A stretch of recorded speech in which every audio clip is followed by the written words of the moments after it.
Hey guys, it's me, Truthordeal. And I'm SilverZeke. There's some weird body swap mechanics going on right now, but hey, let's not pay attention to that. I like penis. Zeke, stop making me say that.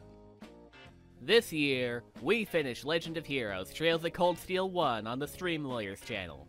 Given that these games build off of each other, we felt a second video was needed for the second Also, game. Zeke's here.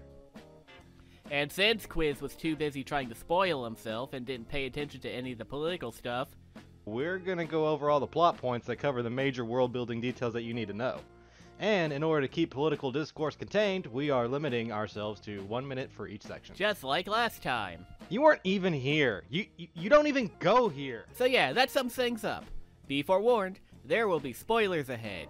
If you didn't see our previous streams, then you can go buy the game on Steam or on the PlayStation 4 for like $40, which is a steal because it is a great game. Trails in the Sky is better.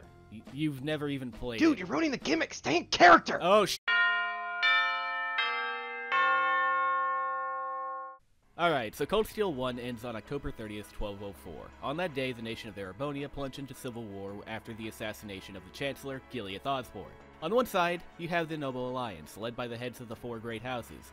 Their goal is to restore Erebonia to a time in which the nobility had more power over the central government. Each of these four men control their ancestral territories and each lead a provincial army to defend their lands. Also on their payroll is a terrorist group called the Imperial Liberation Front, who, for their own reasons, wanted to kill Osborne. On the other side is the Reform faction, normally led by Chancellor Gileath Osborne and the Imperial Governor Garl Regnitz. This movement sought to abolish class distinctions within Erebonia and clamp down on the power of the nobility. They control the central government at the behest of the Emperor, which means they also lead the Imperial Army. As Chancellor, Osborne also set up two more entities to help gain him power. The Intelligence Division led by Lecter Arundel and the Railway Military Police led by Claire Redvelt. Claire Redvelt. Good enough. Both of whom answer directly to Osborne.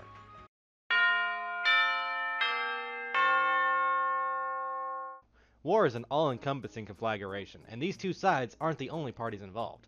Commerce and corporations such as the Rhineford Company are also being rent apart by the division caused by the Civil War, as internal allegiances draw different departments to different sides. The royal family, nominally in charge of the entire empire, is also caught between the two factions. At the very least, they are under the control of the Noble Alliance after they sacked Heimdall at the end of Cold Steel 1. One other third party is the Bracer Guild, an organization that prioritizes the safety of civilians over anything else. As such, they remain one of the only truly neutral groups in Erebonia. And then finally, one that is not quite so neutral, and probably has more sinister aims, is the society known as Ouroboros. While most of the members we've seen have ulterior motives, what side they are all on is not entirely clear, as of yet. I like the maid. She's hot God damn it, and Zeke. psychotic.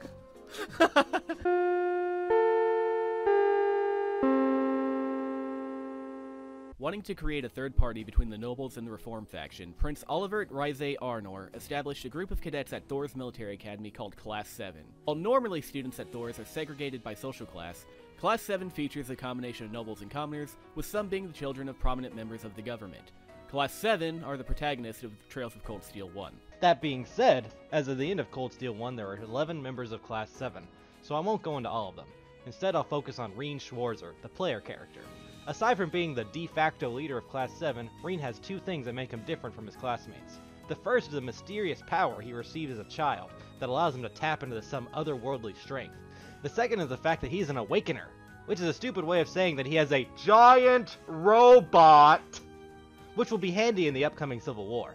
Whether or not Class 7 will find a way to carve an independent path as Prince Olivert intended remains to be seen. Fade to black.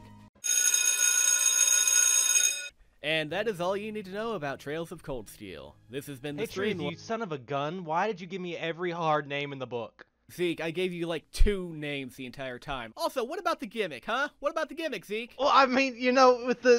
Hey, look, See, look, you can't even get through a line without fucking up. Learn her name, it's fucking Claire Redvelt, you son of a bitch! This has been Trails of Cold Steel, we're the Stream Alerts by Anara! It's so fucking easy!